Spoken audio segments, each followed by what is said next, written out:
I want you to imagine that right now, there are listeners out there who are looking for a show like yours to listen to. And what is happening? They are opening up their podcast app.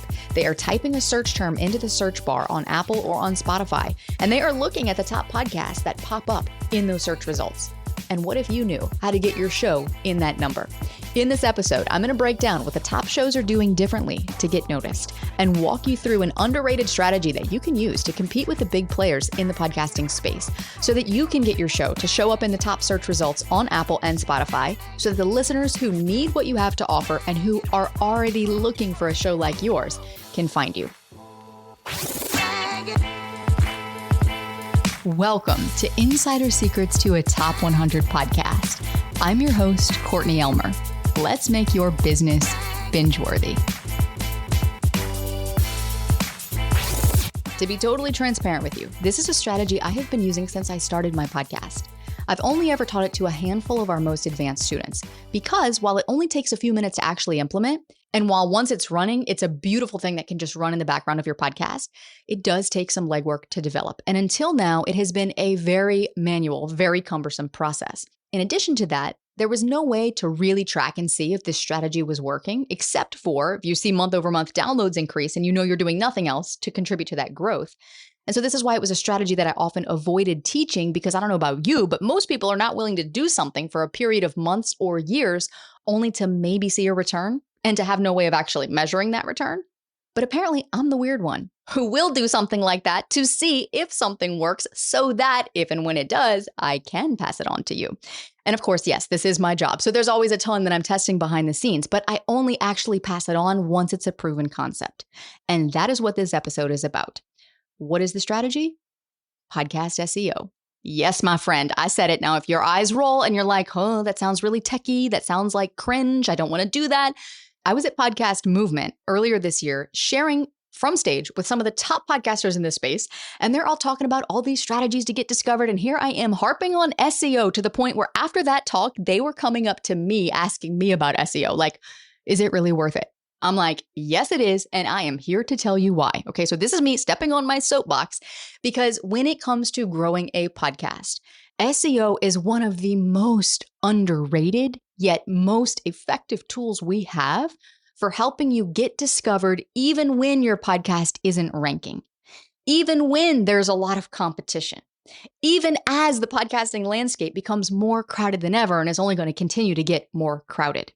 And if you're someone like me who values your time and you're always looking for ways to better leverage that time so you can get more out of the time that you're actually investing into the things that you're doing without adding anything more to your plate, then once you do the legwork for SEO, it virtually requires zero extra work beyond just monitoring it and maybe tweaking it going forward. But here's the difference between podcast SEO and Google SEO. We have known that on Google and all the search engines, SEO has been a big deal for a very long time. When it comes to podcasting, SEO has always been a factor, but until now, there's been zero way to track it. But as the podcast landscape continues to grow, of course, people are going to capitalize where they see opportunity. And our friends over at Ausha.co, Ausha, we love you for creating this. They have created a way to finally track and see if your podcast SEO efforts are working. And so even though this is a process I have been applying diligently for years now, for the past several months, we've finally been able to see the fruits of those efforts. And it's been so great to actually put tangible numbers and see the results of the process. So this strategy is such an underdog strategy, and it's why I love it because hardly anybody is doing it. If they're doing it, they're not doing it well. And this gives you the opportunity to zig when everybody else is zagging. You know, it used to be you could launch a podcast, you could rank it in the top 100. That momentum would carry you through those critical first 8 weeks in the Apple and Spotify algorithms. And typically it was enough to carry you to hundreds of thousands of downloads. We've had many students who have gone through our pod launch program, and this is exactly what happened. They built that momentum early on, they capitalized on that momentum, and their podcast even surpassed the growth of my own show. Now, though, the landscape has changed so much that ranking on the charts is just one of many ways to get discovered. And it's harder because it's more competitive now. So the charts themselves are quickly being surpassed by other methods of discoverability. The charts are still important. whenever your podcast is charting, we can use any data from that to inform a really solid strategic growth strategy for your podcast. But by the same token, if the goal is discoverability, well, we don't want to ignore the other strategies out there to get discovered, especially early on. So this is why with our clients now, we've evolved to take more of a multifaceted approach. Because the thing about the podcast charts is that they fluctuate. This is natural. This is normal. And there have been a lot of times where our podcast is charting and then it's not. There have been plenty of times where our students are like, yay, I'm ranking, I'm in the top 100. And like they fall at the top 100 and they're like, this is the worst thing ever. I hate podcasting. I'm like, hold on a minute. This is normal. Hold your horses. The charts are supposed to fluctuate. The problem is it's getting harder to stay on the charts. Totally possible, yes, but harder to do as the landscape becomes more crowded. So let's imagine now your show is not ranking on the charts. And if your show has not grown to the point yet where people are naturally recommending it via word of mouth, how else do you get discovered? Repeat after me. Podcast SEO. Yes. This especially matters for Spotify's algorithm, okay? Apple operates on an open concept. Spotify has a closed algorithm. Spotify is also quickly becoming the top podcast player in the space because they're not limited to just one type of device. So it's going to be interesting to see what Apple does to change that, but that's a different topic for a different day. Don't let me go down that rabbit hole. So let's imagine that you are appearing in the top 5 search results when someone searches for that topic. The reason why the top 5 is important is it's above the fold. If you want to use some old school website marketing speak, above the fold on a website is simply before you have to scroll.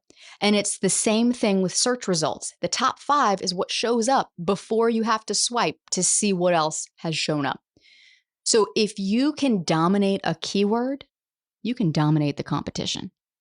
Because not only is it going to help you increase your discoverability from other listeners who are searching for shows like yours, being in those top 5 search results is immediately going to increase your credibility and your authority.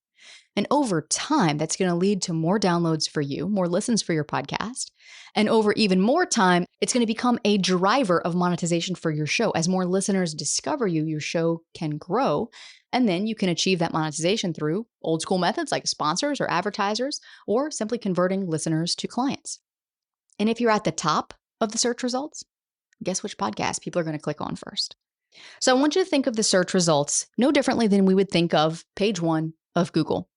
Usually, when you type something into Google, Google has gotten so good at delivering the most relevant information that typically we just click on the first result that pops up. Rarely do we even have to scroll anymore because we trust Google to deliver the best result. And by best, I mean most relevant. It's very seldom that I have to scroll to the bottom of page 1 of Google, and even more rare that I click to page 2 of Google. So let's use an example here. Let's imagine someone searches for mindset tips. If you have a mindset podcast, wouldn't you want your show to be the one they click on first?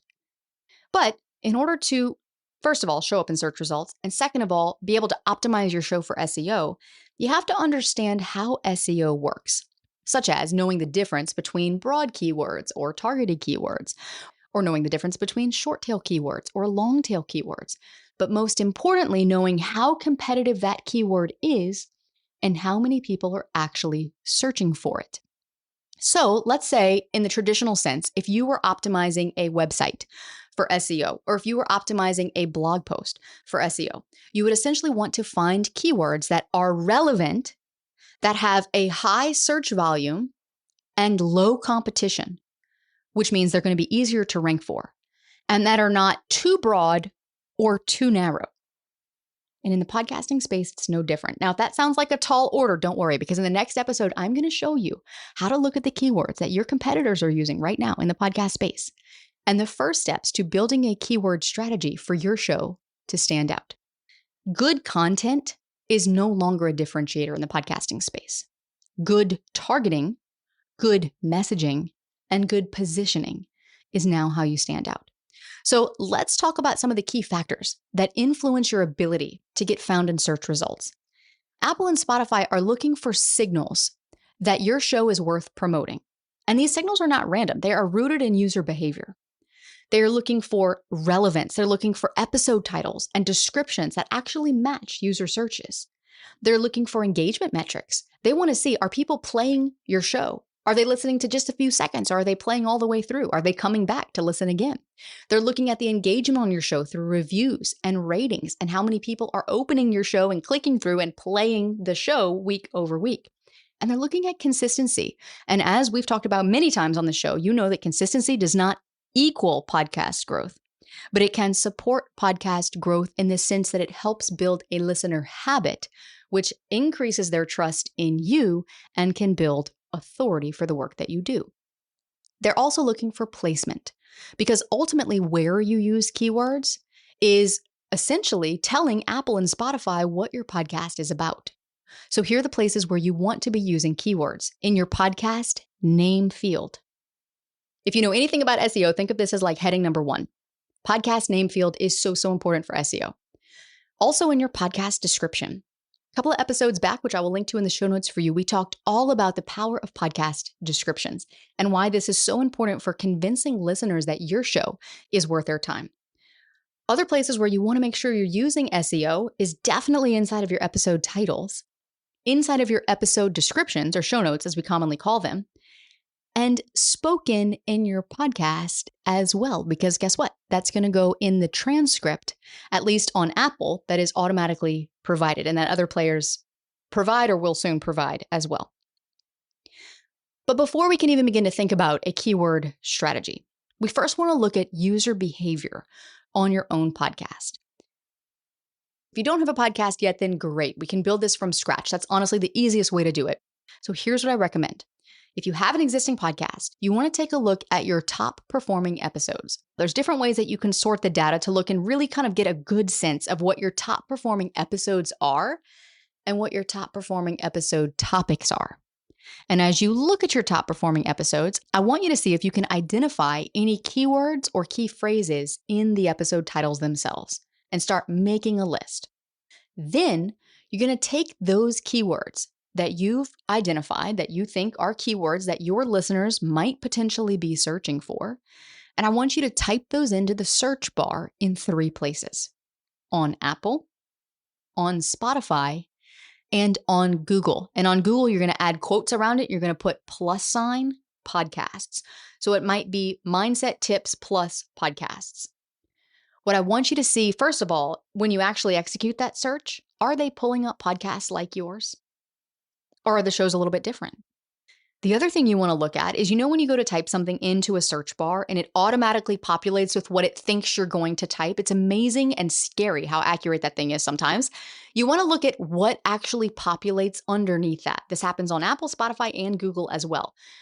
I want you to look for adjacent topics that auto-populate in that search field and add those to your list too. Then, as you start to build out this big list, I want you to also ask yourself, what questions do I get asked all the time by my audience? What questions might my audience have that they're not asking me?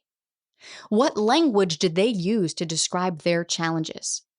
What search terms might they be typing in the search bar? So you want to make a big list here. Personally, I like to start with a huge list, a very exhaustive list, because we want to flush out every angle, because we want to also consider positioning when it comes to your podcast strategy, and specifically your keyword strategy. The next step is going to be to refine that list. And then from there, you can actually build the keyword strategy, apply it, track your results, and then just simply keep a finger on the pulse and tweak it to optimize performance. Here's what I really want you to take away from all of this. Ranking in the top search results is not about vanity.